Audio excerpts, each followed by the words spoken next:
नमस्कार, बहुत स्वागत है आप सबका एक बार फिर से हमारे YouTube चैनल के ऊपर। आज के कार्यक्रम में हम एक 33 वर्ष युवक की जन्म कुंडली का अध्ययन करने जा रहे हैं। इस कुंडली अध्ययन के साथ साथ वर्ष फल का भी अध्ययन किया जाएगा, क्योंकि उन्होंने कहा है कि उनके वर्ष फल का भी अध्ययन वो चाहते हैं। साथ ही साथ उनके द्वारा दिए गए प्रश्नों के भी उत्तर दिए जाएंगे। आगे बढ़ने से पहले हर बार की तरह आप सबसे निवेदन है, यदि अभी तक आपने हमारे चैनल को सब्सक्राइब नहीं किया है तो आप इसे सब्सक्राइब कर दें और बेल आइकन दबाना ना भूलें। साथ ही साथ यदि आप सब भी चाहते हैं कि आपकी कुंडली का इसी प्रकार से विश्लेषण किया जाए यूट्यूब के ऊपर तो आप स्क्रीन के ऊपर दिए जा रहे व्हाट्सएप नंबर के ऊपर संपर्क कर सकते हैं। सीधे आ जाते हैं आज के इस कार्यक्रम के ऊपर और इनके बर्थ डिटेल्स को आप सबों के समक्ष रख देता हूँ। 15 अगस्त 1990 को इनका जन्म हुआ है। जन्म का समय है शाम के 6:30 बजे और जन्म का स्थान है झारखंड। प्रश्नों की बात की जाए तो वर्षफल यानी 2024 का हाल कैसा रहेगा ये जानना चाहते हैं। ये वर्ष कैसा जाएगा इनके लिए। करियर के बारे में जानना चाहते हैं, फैमिली लाइफ के बारे में जानना चाहते हैं। आने वाले 5 वर्षों तक करियर कैसा प्रभाव देगा, करियर में कैसा प्रभाव रहेगा, क्या उतार चढ़ाव देखने को मिल सकते हैं, इसके बारे में ये जानना चाहते हैं। महादशा परिवर्तन का क्या प्रभाव होगा ये भी ये जानना चाहते हैं। गिल्ट फीलिंग, कोई बात इनको सता रही है उसके बारे में जानना चाहते हैं। प्रॉपर्टी और व्यापार संबंधित चीज़ों के बारे में भी ये व्यक्ति जानना चाहते हैं। तो इनके सभी प्रश्नों को हम लेंगे एक एक करके, लेकिन सीधे इनके लगन कुंडली की तरफ चलते हैं जो हमारे समक्ष है। 11 नंबर से ये कुंडली प्रारंभ हो रही है। कुंभ लगन की पत्रिका बन जाती है और चंद्रमा देखें तो वृषभ राशि में जाकर के विराजमान है। तो कुंभ लगन और वृषभ राशि यहाँ पर बनती हुई नजर आ रही है। समझें इस व्यक्ति के स्वभाव को तो दिखता है कि व्यक्ति का दिमाग तेज होगा, व्यक्ति हठी स्वभाव का होगा, अपने हिसाब से चीज़ों को करने की कोशिश करेगा। मतलब जो मन में एक बार ठान लिया है या जो भी डिसाइड किया है वो अपने अकॉर्डिंग चीज़ों को करने की कोशिश करेंगे। कोई दूसरा व्यक्ति इनको समझाए भी तो जब तक वो बात इनके मन को सही ना लगे ये उस चीज़ को नहीं करेंगे, क्योंकि स्थिर लगन है, स्थिर राशि है। इस वजह से अपने निर्णय के ऊपर अडिग रहना ये थोड़ा सा इनके अंदर दिखता है कि हठी स्वभाव रहेगा। वृषभ राशि है यहाँ पर। लग्नेश शनि लाभ स्थान में जाकर के बैठे हुए हैं। ये फाइनेंस के लिए अच्छा है, धन से जुड़े मामलों के लिए अच्छा है। जो 11वां भाव है ये काम त्रिकोण है, तो जीवन भर व्यक्ति जो है पैसे के पीछे जा सकता है। व्यक्ति अपने डिजायर्ड को पूरा करने के लिए जाएगा। एक इच्छा पूरी होगी तो दूसरी इच्छा को पूरी करने के लिए जाएंगे और उसमें पूर्ण रूप से कभी ऐसा समय आ जाए कि व्यक्ति कहे कि मेरी सारी इच्छाएं पूरी हो चुकी हैं। ऐसा समय इस कुंडली के हिसाब से आता हुआ नहीं दिखता है, क्योंकि ये काम त्रिकोण में शनि स्वयं जाकर के बैठे हुए हैं। तो जीवन भर इच्छाओं की पूर्ति के पीछे ये व्यक्ति जाने वाले हैं। मंगल को समझ लेते हैं। मंगल यहाँ पर पराक्रम भाव में हमको नजर आ रहे हैं, वो कर्मेश भी हैं इस कुंडली में। तो मंगल तीसरे भाव में बैठ करके व्यक्ति को रिस्क टेकर बनाएगा। इस व्यक्ति को रिस्क लेने की क्षमता देने वाला है ये मंगल। और यहाँ पर मंगल बैठा हुआ तीसरे भाव में बार बार सभी शास्त्रों ने लिखा है कि ये पराक्रम के लिए बहुत अच्छा है। तो तीसरे भाव में मंगल बैठा हुआ है तो पराक्रम की कोई कमी नहीं रहने वाली है और यात्राओं से इनको लाभ रहने वाला है। यात्राएं करेंगे तो उन यात्राओं से इनको लाभ रहेगा। मंगल का प्रभाव छठे भाव के ऊपर कंपटीशन में सफलता, स्ट्रगल करेंगे वहां सफलता। भाग्य भाव के ऊपर प्रभाव मंगल का, मेहनत से तरक्की के योग। और दसम भाव के ऊपर मंगल की जो दृष्टि, स्वराशि के ऊपर मंगल की दृष्टि पड़ रही है, इस वजह से करियर से जुड़े मामलों में मंगल तरक्की और सफलता दिलवाने वाले होंगे। चंद्रमा की बात करें, चंद्रमा उच्च के नजर आ रहे हैं। षष्ठेश चंद्रमा जाकर के कुंडली के चौथे भाव में यहाँ पर बैठे हुए हैं। चौथे भाव में बैठा हुआ चंद्रमा चूंकि छठे भाव का स्वामी है चंद्रमा, इस वजह से घर में थोड़ी टेंशन या मन में कोई टेंशन रह सकता है इनको। लेकिन सुखों के लिए चंद्रमा का चौथे में बैठना बढ़िया है। भोग के लिए चंद्रमा का बैठना बढ़िया है। भोग का मतलब यहाँ पर जीवन में कंफर्ट से है, सुख सुविधाओं से है, सुख सुविधाओं से है इसका मतलब। और यहाँ से बैठे हुए चंद्रमा का प्रभाव दसम भाव करियर के ऊपर पड़ेगा। तो चंद्रमा के समय में, चंद्रमा की दशाओं में थोड़ा सा उतार चढ़ाव करियर में या किसी प्रकार का बदलाव या यात्राएं देखने को मिल सकती हैं। कुंडली के छठे भाव के ऊपर हम आते हैं तो बहुत सारे ग्रह हमको कुंडली के छठे भाव में नजर आ रहे हैं। बृहस्पति, शुक्र, केतु, सूर्य, ये सबके सब ग्रह कुंडली के छठे भाव में बैठे हुए हैं। इस वजह से जो कुंडली का छठा भाव है वो बहुत ही ज्यादा एक्टिव है, बहुत ही ज़्यादा एक्टिव है यहाँ पर कुंडली में छठा भाव।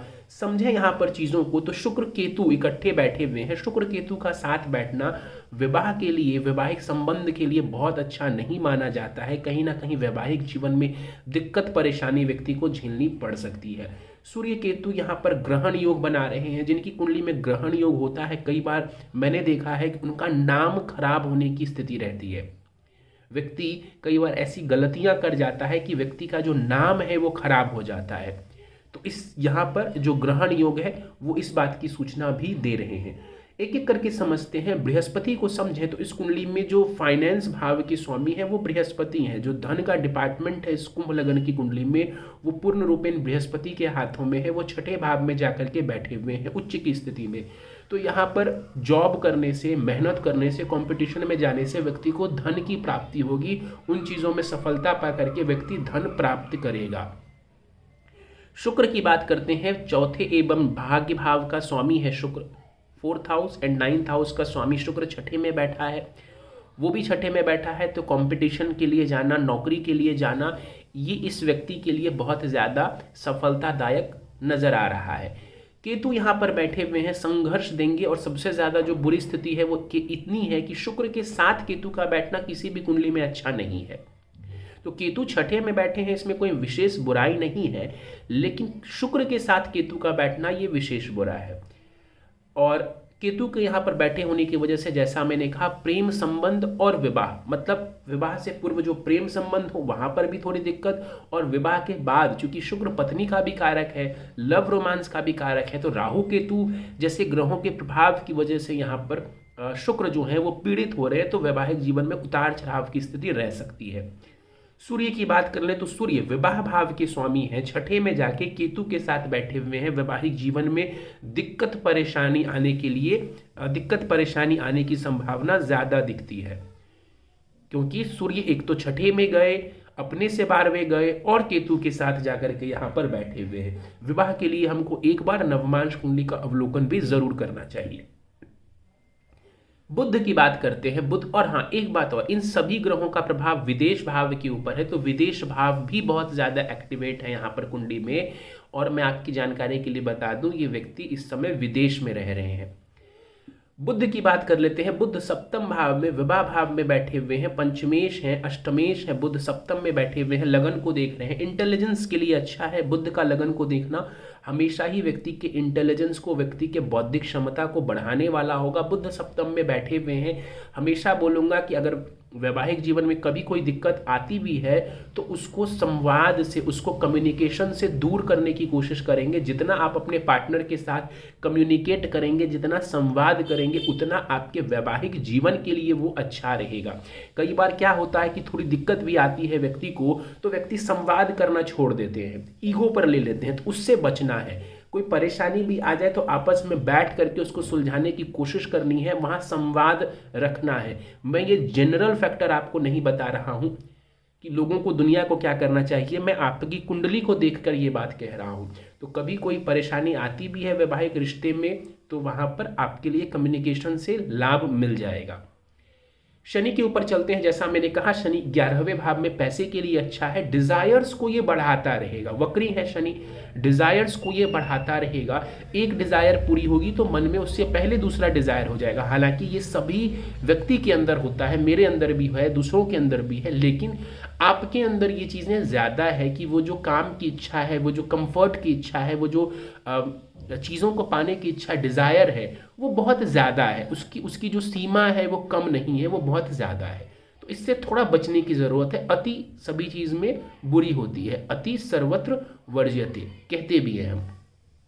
शनि का प्रभाव लगन के ऊपर है। थोड़ा सा जो व्यक्ति का स्वभाव ये देगा, गंभीर स्वभाव व्यक्ति ऊपर से रहेगा, गंभीरता रहेगी स्वभाव में। पंचम के ऊपर शनि का जो प्रभाव है 5th हाउस के ऊपर, ये अच्छा है। आपके बौद्धिक क्षमता के लिए ये अच्छा है, निर्णय लेने के लिए अच्छा है कि गंभीरता से आप कोई निर्णय ले सकें। अष्टम भाव के ऊपर शनि का प्रभाव जो है ये आपके लॉन्जिविटी के लिए, आपकी आयु के लिए अच्छा है। 12वें भाव में हमको राहु नजर आ रहे हैं। 12वां विदेश का भाव होता है। राहु 12वें भाव में बैठे हों तो विदेश ले जाने में ये बहुत ज़्यादा, बल्कि सबसे ज़्यादा सहायक सिद्ध होते हैं, जिनका भी राहु 12वें भाव से संबंध बनाता है। तो विदेश में अगर आप हैं तो वहाँ पर राहु का मेजर रोल आ रहा है, राहु आपको वहाँ पे शुभ परिणाम देंगे। 12वां भाव आपके खर्चों का है, वहाँ पर राहु का बैठना इस बात की सूचना देता है कि कई बार व्यक्ति गलत चीज़ों के ऊपर धन का व्यय कर सकता है। चंद्रमा के ऊपर राहु का प्रभाव, एक जो आपने गिल्ट फीलिंग वाली बात कही थी, तो राहु का प्रभाव जब भी चंद्रमा पर होता है तो मन में इस तरीके की चीज़ें आती हैं। राहु का प्रभाव शुक्र के ऊपर, मैंने कहा वैवाहिक रिश्ते के लिए अच्छा नहीं है। अष्टम भाव के ऊपर राहु का प्रभाव थोड़ा उतार चढ़ाव ये देने वाला हो सकता है। ये था आपकी लगन कुंडली का विश्लेषण। आपने पहले भी कंसल्टेशन लिया है, फिर भी मैंने दोबारा इस चीज़ को आपके सामने रख दिया ताकि चीज़ें आपको और क्लैरिटी से समझ आ जाए। दशाओं की बात कर लेते हैं। बृहस्पति की महादशा वर्तमान में आपको चल रही है, जो कि 7 नवंबर 2030 तक रहेगी। 2030 तक आपको बृहस्पति की महादशा रहेगी। ये महादशा आपके पैसे से जुड़े मामलों के लिए, नौकरी से जुड़े मामलों के लिए बहुत अच्छी नज़र आ रही है। बृहस्पति की महादशा में शुक्र की अंतरदशा चल रही है, जो कि नवंबर 2022 से जून 2025 तक रहेगी। ये दशा भी नौकरी के माध्यम से, जॉब के माध्यम से पैसा कमाने को, जीवन में तरक्की करने को दिखा रहा है। इन्होंने वर्षफल के बारे में पूछा है, तो थोड़ा समझते हैं वर्षफल इनका कैसा रहेगा। स्क्रीन के ऊपर आपको एक कुंडली दिख रही होगी, ये इनकी तिथि प्रवेश कुंडली है। ध्यान रखिएगा कि वर्षफल वैसे तो हम एक साल के लिए देखते हैं, लेकिन ये एक वर्ष 2024 पूरा पूरा आएगा ऐसा नहीं होता। ये आपके जन्म तिथि के अनुसार होता है। जैसे इनका जन्म अगस्त का है, तो ये अगस्त से अगस्त का आसपास का होगा। ये हर साल अगस्त से अगस्त के आसपास का इनका वर्षफल बनेगा। ऐसा नहीं होता है कि आपका 1 जनवरी से 31 दिसंबर तक वर्षफल बने। वो उनका बन सकता है जिनका जन्म दिसंबर के आखिर में या जनवरी के शुरुआत के समय में हुआ हो। तो ये जो वर्षफल आपको नजर आ रहा है, ये तिथि प्रवेश कुंडली है आपकी। ये आपकी तिथि प्रवेश कुंडली है और ये अगस्त 2023 से पूरे जुलाई 2024 तक मान्य रहेगी। फिर से सुनिए, अगस्त 2023 से जुलाई 2024 तक ये तिथि प्रवेश कुंडली आपके लिए लागू होगी। इस कुंडली को मैं संक्षिप्त में समझाऊंगा, क्योंकि तिथि प्रवेश के नियम बहुत अलग होते हैं। नॉर्मल कुंडली की तरह हमको उसको नहीं देखना चाहिए, अलग नियम होता है। तो मैं केवल फलित को समझाने की कोशिश करूंगा आपको। तो आपको दिख रहा होगा यहाँ पर शनि दूसरे भाव में लग्नेश होकर के बैठे हुए हैं। इस वर्ष आपके लिए धन से जुड़ा मामला और परिवार से जुड़ा मामला बहुत महत्वपूर्ण रहने वाला है। तो इस वर्ष जो आपका फोकस रहेगा या रहा होगा पिछले 6 महीनों में, वो फैमिली लाइफ और आपको पैसे से जुड़े मामलों में कहीं ना कहीं आपका जो ध्यान है वो लगा रहा होगा कि फैमिली लाइफ कैसे इंप्रूव करनी है, जिनके साथ रह रहे हैं उनके साथ चीज़ों को कैसे बेहतर बनाना है, घर से जुड़ी कोई चीज़ें आपके दिमाग में आती होंगी। तो ये चीज़ें जो सेकंड हाउस से रिलेटेड चीज़ें हैं, फाइनेंस से रिलेटेड चीज़ें हैं, सेविंग्स से रिलेटेड चीज़ें हैं, वो कहीं ना कहीं आपके दिमाग में रहा होगा और रहेगा जुलाई 2024 तक। साथ ही साथ आपका जो सप्तम भाव है वहाँ पर सूर्य और शुक्र बैठे हुए हैं। शुक्र यहाँ वक्री दिख रहा है, तो सप्तम भाव जो विवाह का है वहाँ पर भी ये चीज़ें दिखती है कि थोड़ी परेशानी रह सकती है, क्योंकि अष्टमेश सूर्य सप्तम में जाके बैठ रहे हैं। तो विवाह का थोड़ा सा आपको ध्यान रखने की ज़रूरत है इस वर्ष, नहीं तो वहाँ पर परेशानी दिखने को मिल सकती है। इसके अलावा चीज़ें ठीक नज़र आ रही हैं, बढ़िया नज़र आ रही हैं। प्रॉपर्टी वगैरह से रिलेटेड बात करें तो हाँ, प्रॉपर्टी का जो थॉट है वो बहुत ज़्यादा चल रहा होगा आपके अंदर। ये पूर्ण रूप से अगस्त 2023 से लेकर के आप पूरे 2024 तक, इवन उसके आगे भी प्रॉपर्टी से रिलेटेड चीज़ें बहुत ज़्यादा आपके दिमाग में रहने वाली हैं। आपने सवाल पूछा भी है प्रॉपर्टी को लेकर के, तो यस, उसका जवाब तो मैं दूंगा ही आपको। लेकिन हाँ, ये चीज़ दिखती है आपके वर्षफल से भी कि व्यक्ति का जो ध्यान है, मैंने कहा फाइनेंस के ऊपर, फैमिली लाइफ के ऊपर, अपने वैवाहिक जीवन के ऊपर और प्रॉपर्टी के ऊपर विशेष रूप से मुझे नज़र आ रहा है।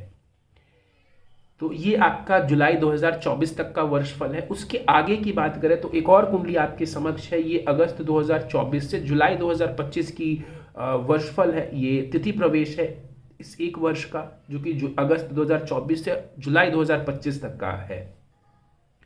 ये आप देखें तो 5 नंबर से प्रारंभ हो रहा है। इसमें सिंह लगन की कुंडली बन रही है और इसमें चीज़ों को समझें तो विदेश से कनेक्शन दिख रहा है। लग्नेश सूर्य 12वें में जाके बैठे हुए हैं, तो विदेश से कनेक्शन दिख रहा है। अगेन यहाँ पर शुक्र के साथ लग्नेश का बैठना विवाह से जुड़े मामलों को, स्त्री से जुड़े मामलों पर आपका फोकस रहे, विवाह से जुड़े मामलों पर आपका बहुत ज़्यादा फोकस रहे इस वर्ष भी, मतलब 2024 में अगस्त के बाद भी इसकी संभावना काफ़ी ज़्यादा दिखती है।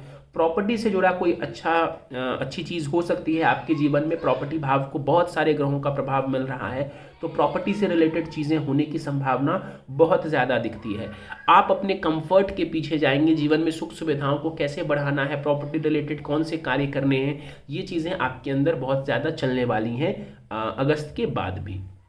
तो ये हमने वर्षफल को समझा। ध्यान रखिए हमेशा एक बात का, वर्षफल चार्ट इंडिपेंडेंट नहीं होता है। वर्षफल कुंडली अपने आप में इंडिपेंडेंट नहीं होती, इसीलिए मैंने कहा कि एक एक ग्रह को पकड़ने अगर आप जाओगे वर्षफल में तो प्रेडिक्शन गलत हो जाएगी। हमेशा उसको लगन कुंडली के साथ ही देखना चाहिए, और वर्षफल या तिथि प्रवेश जो भी है, ताजिक कुंडली है, उसको देखने का नियम अलग होता है। वो पूर्ण रूप से उसको देखने का नियम अलग होता है। नॉर्मल बर्थ चार्ट की तरह अगर आप देखेंगे तो कोई भी सही प्रेडिक्शन, आप एक भी प्रेडिक्शन नहीं कर पाएंगे। वापस से आ जाते हैं आपके प्रश्नों के ऊपर। वर्षफल वाला सवाल जो था उसका जवाब मैंने दे दिया है। तो ओवरऑल समझें, आपकी दशाओं को देखते हुए, लगन कुंडली को देखते हुए, वर्षफल को देखते हुए, तो ओवरऑल मुझे साल 2 साल जो समय है वो यही दिखता है कि नौकरी करते रहेंगे, पैसा आता रहेगा, और बाकी चीज़ें जहाँ जहाँ पर मैंने आपको कही कि ध्यान आपका जाएगा उन मामलों के ऊपर, तो वहाँ आपको जीवन में फोकस करने की ज़रूरत है और आप करेंगे भी। करियर के बारे में आपने पूछा है। ओवरऑल करियर फेवरेबल मुझे दिख रहा है। ओवरऑल करियर मुझे फेवरेबल दिख रहा है। आप नौकरी में हैं, उसी में बने रहने की कोशिश करिए, आपके लिए बढ़िया नज़र आ रहा है जो समय है अभी शुक्र का। फैमिली के बारे में आप जानना चाहते हैं, फैमिली को समय दीजिए, कम्युनिकेशन रखिए परिवार के साथ, चाहे आप मैरिड लाइफ की बात करें या अपने परिवारजनों के साथ संबंधों की बात करें। मैं यही बोलूँगा कि समय दीजिए, समय बिताइए उनके साथ, कम्युनिकेशन जारी रखिए, चीज़ें पॉजिटिव रहेंगी। वैवाहिक जीवन का विशेष ध्यान रखिए, क्योंकि विवाह वाला जो पार्ट है आपकी कुंडली में वो कमज़ोर है। सप्तमेश सूर्य भी पीड़ित है, शुक्र भी पीड़ित चल रहा है, वर्ष कुंडली भी कुछ खास नहीं नजर आ रही है विवाह से जुड़े मामलों में, तो विवाह का विशेष ध्यान रखते हुए चलिए। करियर नेक्स्ट 5 साल में कैसा रहेगा? अच्छा रहेगा। नौकरी के ऊपर ही बने रहिए। अगर कोई बदलाव आता भी है, अगर कोई बदलाव होता भी है, तो चीज़ें आपके लिए चलती रहेंगी। पैसा रुकता हुआ नहीं दिख रहा, मतलब अगर एक जगह से कोई चीज़ रुकती भी है तो फिर कहीं से शुरुआत हो जाएगी। तो पैसा आता हुआ मुझे दिख रहा है, तो कोई परेशानी वाली बात नज़र नहीं आती है। महादशा परिवर्तन का प्रभाव, महादशा परिवर्तन अभी हो ही नहीं रहा है। महादशा परिवर्तन 2030 में रहेगा, अभी नहीं होने वाला है। गिल्ट फीलिंग के बारे में आपने बात की है। ज़रूर कोई ऐसी चीज़ें हैं जो कि मैं यहाँ पर नहीं बात कर रहा हूँ। शुक्र यहाँ पर काफ़ी ज़्यादा राहु केतु एक्सिस में नज़र आ रहा है। शनि मैंने कहा कि वो काम त्रिकोण में जाके बैठा हुआ है। जो चंद्रमा है वो शुक्र की राशि में, तो हाँ कई सारी चीज़ें यहाँ पर नज़र आ रही हैं। तो अगर कुछ ऐसा हुआ भी है तो मैं बोलूँगा अपने काम के ऊपर ज़्यादा फोकस करिए। पास्ट चीज़ों को छोड़कर अपने प्रेजेंट को अभी बेहतर बनाने की कोशिश करिए। अभी जो व्यक्ति आपके साथ है, अभी जो चीज़ें आपके साथ है, उसको जितना आप बेहतर बना सकते हैं उसको बेहतर बनाइए। पास्ट में क्या हुआ, क्या कर दिया, उसको पीछे छोड़ने की कोशिश करिए। लेकिन अपने आज को और अपने कल के ऊपर जितना आप फोकस करेंगे उतना आपके लिए बेहतर होगा। और मैं बोलूँगा जब ऐसी दिक्कत आए तो अपना फोकस शिफ्ट करने की कोशिश करिए। जैसे इस कुंडली में पैसे का योग अच्छा है, करियर का योग अच्छा है, तो मैं बोलूँगा अगर कोई नेगेटिविटी भी आपके अंदर है, मान लीजिए कि किसी को किसी चीज़ की गंदी आदत लग गई, तो मैं बोलूँगा अपने करियर के ऊपर ज़्यादा समय आप बिताओ। आप ऑफिस में एक्स्ट्रा टाइम काम कर लो। आपको कोई गलत चीज़ के पीछे जाने की आदत लग रही है, कुंडली में जो स्ट्रांग पॉइंट है ना वो आप पकड़ लीजिए। जॉब में ज़्यादा समय दे दीजिए, किसी और चीज़ में ज़्यादा टाइम दे दीजिए। जो आपकी कुंडली में अच्छी चीज़ें हैं उसके पीछे आप समय लगा सकते हैं। जैसे ट्रैवलिंग से भी आपको फ़ायदा है तो ट्रैवल पे निकल जाइए, कोई कंस्ट्रक्टिव चीज़ करने की कोशिश करिए। और फिर भी ज़रूरत पड़ती है, बहुत ज़्यादा परेशानी है, तो काउंसलर वगैरह की आप हेल्प ले सकते हैं। अगर ऐसी परेशानी हो, बहुत ज़्यादा दिक्कत हो मानसिक तौर पर, तो फिर आप किसी काउंसलर की हेल्प ले सकते हैं। वो आपको इसमें हेल्प ज़रूर करेंगे। और ज़रूरत पड़ती है तो शर्माइएगा मत, लीजिएगा काउंसलर की हेल्प, आपको फ़ायदा रहेगा। प्रॉपर्टी से जुड़े चीज़ों की अगर हम बात करें तो मुझे दिखता है कि हाँ प्रॉपर्टी लेने के योग नज़र आ रहे हैं। वो तिथि प्रवेश कुंडली जो वर्षफल है वहाँ से भी नज़र आया। और जब भी प्रॉपर्टी खरीदें, खास करके अगर अभी के समय में खरीदेंगे, ध्यान से सुनिए, खासकर अगर अभी के समय में प्रॉपर्टी आपको खरीदनी है, एक बात यहाँ ध्यान रखिए, राशि परिवर्तन हो रहा है चौथे एवं छठे भाव के बीच में, तो लोन लेकर के या किसी से पैसे उधार लेकर के प्रॉपर्टी लेना आपके लिए फायदेमंद रहेगा। तो थोड़ा भले ही आपके पास बहुत पैसे हों, प्रॉपर्टी खरीदने के लिए पैसा पूरा मौजूद हो, लेकिन फिर भी कोशिश करिए कि लोन लेके प्रॉपर्टी लें। अगर आपको ऑफिशियल बैंक से लोन नहीं मिलता है तो किसी व्यक्ति से, किसी रिश्तेदार से आप थोड़ा बहुत लोन ले सकते हैं, और इससे आपको फ़ायदा रहेगा, लक फेवर करेगा आपको प्रॉपर्टी खरीदने में। मई 2024 से विशेष योग है प्रॉपर्टी खरीदने का। प्रॉपर्टी खरीदने का योग अभी भी चल रहा है, लेकिन मई 2024 से विशेष योग है। अगर आप देख रहे हैं तो अभी भी आप आगे बढ़ सकते हैं प्रॉपर्टी से जुड़े मामलों में, कोई दिक्कत नहीं है। लेकिन मई से और अच्छे योग नज़र आ रहे हैं प्रॉपर्टी से रिलेटेड चीज़ों को खरीदने के लिए। व्यापार के बारे में आप जानना चाहते हैं, देखिए अभी बृहस्पति की दशा आपको लगी हुई है, बृहस्पति छठे में बैठा हुआ है, पैसा ऑलरेडी आपको ये दे रहा है, तो मैं व्यापार के पीछे जाने की सलाह आपको बहुत ज़्यादा नहीं दूंगा। अगर नौकरी से चीज़ें अच्छी चल रही हैं तो मैं बोलूँगा जॉब में रहना इस कुंडली के हिसाब से ज़्यादा फेवरेबल है। ये पत्रिका आती है तो मैं इसको बोलूँगा कि आप नौकरी के पीछे ज़्यादा जाइए, नौकरी को पहली प्राथमिकता दीजिए, जॉब को फर्स्ट प्रायोरिटी दीजिए रेदर देन बिजनेस। तो आपके लिए नौकरी में रहना ज़्यादा फेवरेबल है, और ख़ासकर अभी की जो दशाएं हैं और आने वाले जो कुछ वर्ष हैं ये आपके जॉब में रह करके ही चीज़ों को करने की ओर इशारा कर रहे हैं, तो जॉब में रहना ही आपके लिए बेटर है। नवमांश कुंडली वगैरह में देखें तो हाँ, विवाह से जुड़े मामलों में मुझे दिक्कत दिखती है। शुक्र नीच के नज़र आ रहे हैं वहाँ 12वें भाव में, तो विवाह का थोड़ा ध्यान रखते हुए चलिए। कुछ उपाय हैं, मैं आपको उपाय दे देता हूँ। प्रतिदिन घर में जो कोई भी मंदिर है, घर में मंदिर मतलब भगवान की कहीं मूर्ति, कोई फोटो आपने लगा रखी हो तो वहाँ पर ज्योत जरूर जलाएं, प्रतिदिन जलाएं। और जो दूसरा उपाय है, दुर्गा जी की उपासना करें। उनका 108 नाम है, दुर्गा सप्तशती में आपको ऑनलाइन भी मिल जाएगा। अगर आप विदेश में रह रहे हैं, दुर्गा सप्तशती नहीं खरीद सकते तो ऑनलाइन भी आप मिल जाएगा आपको। तो 108 नेम्स आते हैं माँ के, तो उसका आपको नित्य प्रतिदिन पाठ करना आपके लिए बहुत ज़्यादा फेवरेबल रहेगा। आप उसकी कई मालाएं कर सकते हैं, 5 माला 10 माला, जैसा आपके पास समय रहे, लेकिन उनका जो 108 नामों का जाप है वो पाठ करना आपके लिए बहुत ज़्यादा फेवरेबल रहेगा। चलिए तो दोस्तों, ये था इस 33 वर्ष युवक की जन्म कुंडली का विश्लेषण। इनके वर्ष फल को भी हमने समझा, 2024 में इनका क्या हाल रहेगा विशेष तौर पर हमने समझा। उम्मीद है आपको हमारा आज का कार्यक्रम पसंद आया होगा। कार्यक्रम पसंद आया, आप इस वीडियो को लाइक करें, चैनल को सब्सक्राइब नहीं किया है तो चैनल को सब्सक्राइब कर दें। आप भी इसी प्रकार अपनी कुंडली का विश्लेषण करवाना चाहते हैं, अपने आने वाले समय के बारे में जानना चाहते हैं, अपने नए वर्ष के बारे में जानना चाहते हैं कि एक वर्ष जो आने वाला है वो पूरा साल आपके लिए कैसा रहने वाला है, 2024 कैसा रहने वाला है आपके लिए, जो वर्ष प्रारंभ हो चुका है, तो आप स्क्रीन के ऊपर दिए जा रहे व्हाट्सएप नंबर के ऊपर संपर्क कर सकते हैं। इस वीडियो में फिलहाल इतना ही। आप सभी का बहुत बहुत धन्यवाद।